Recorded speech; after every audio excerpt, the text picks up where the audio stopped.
Hola amigos, ¿qué tal? ¿Cómo estáis? Hoy me gustaría hablaros del caso de Olga, una nodriza que fue contratada por una rica familia de aristócratas para alimentar y amamantar a su bebé durante 12 meses.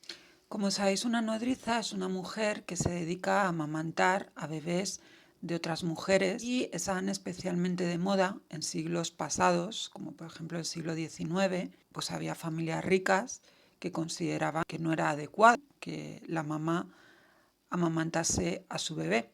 El caso es que Olga estuvo durante casi un año amamantando al bebé de esta familia de aristócratas y de pronto un día, sin venir a cuento, la echaron y además no le pagaron por todo el tiempo que había estado haciendo ese trabajo.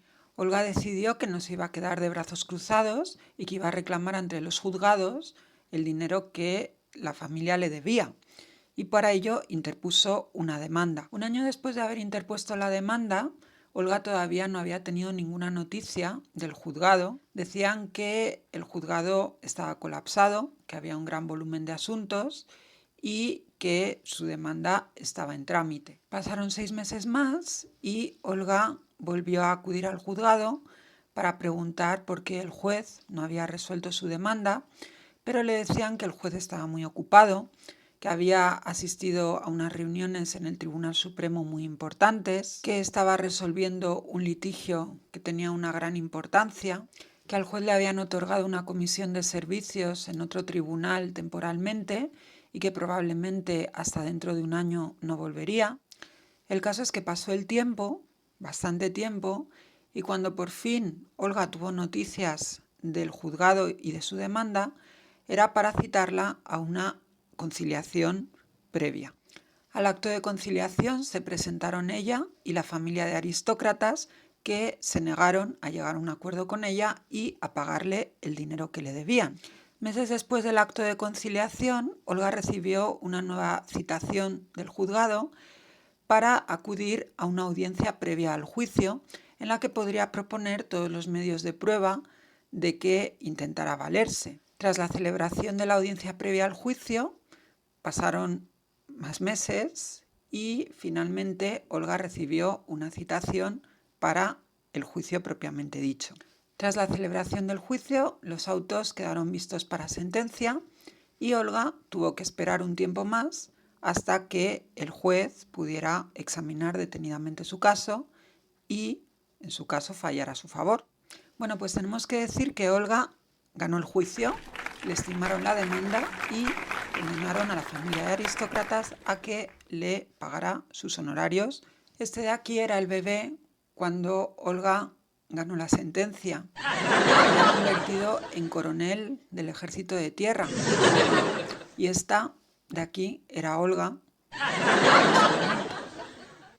Bueno, esta historia no me la he inventado yo, me la he sacado de un libro de Julio Verne, Miguel Strogoff, en el que pretendían hacer una sátira de cómo la justicia en Rusia, en el siglo XIX, podía tardar años y años y años en darte la razón. Pero realmente esa historia en el día de hoy tampoco está tan desencaminada. Yo, por ejemplo, ahora estoy ejecutando en el 2023 una sentencia contra Ryanair del 2019. Y madre mía lo que me está costando. Y es simplemente cobrar unos intereses. Tradicionalmente una de las cosas que más se ha criticado de la justicia es que es especialmente lenta. Por un lado porque es bastante garantista. Pero también puede ocurrir que sea lenta sencillamente porque habiendo tantos expedientes en un juzgado y tantas demandas, pues sencillamente se olviden de vuestro caso.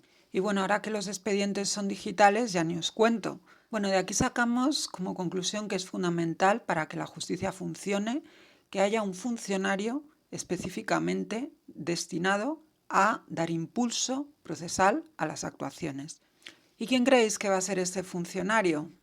Pues quién si no, el letrado de la Administración de Justicia.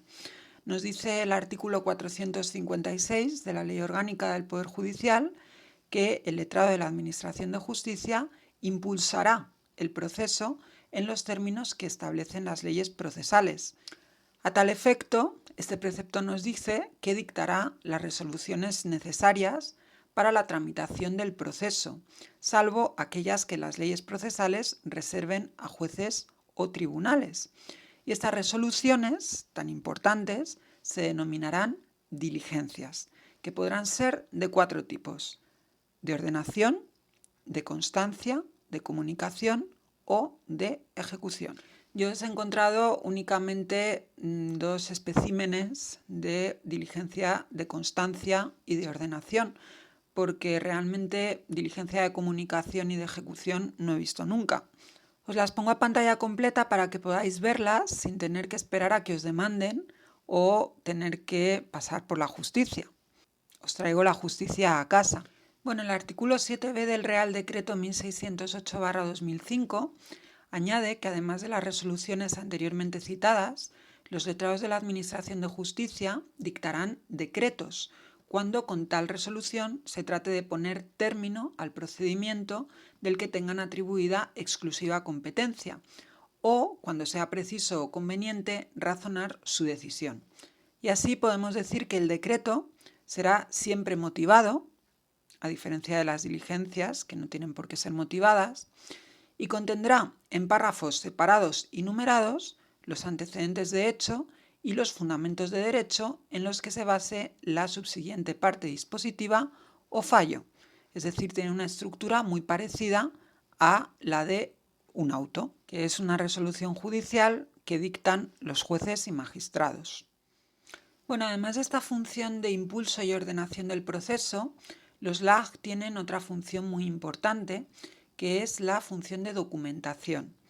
Tenemos la idea de que un juicio se limita simplemente a que un señor va a una vista oral, cuenta sus problemas al juez, la parte contraria se defiende oralmente y el juez dicta sentencia oralmente.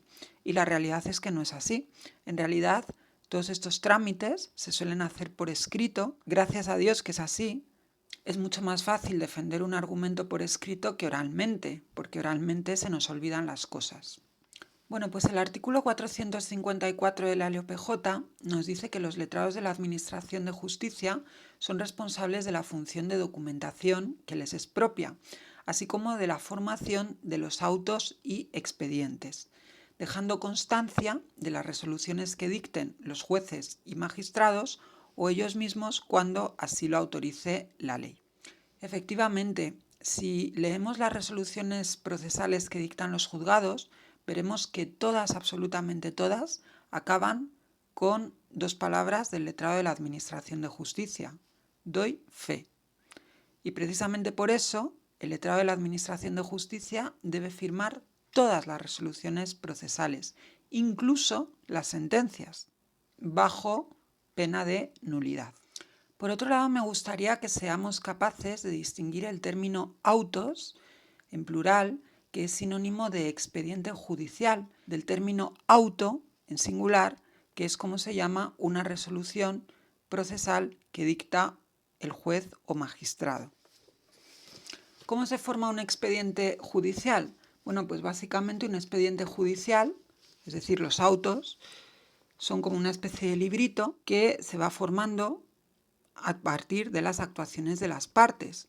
Tú presentas una demanda, se une a ese expediente, se dicta una resolución, se da traslado a la parte contraria para que la conteste, la parte contraria contesta la demanda, se une al expediente, se dicta una resolución, se señala una vista oral y todo esto queda documentado en este librito que podemos leer tranquilamente. Bueno, pues esa es precisamente la función de documentación.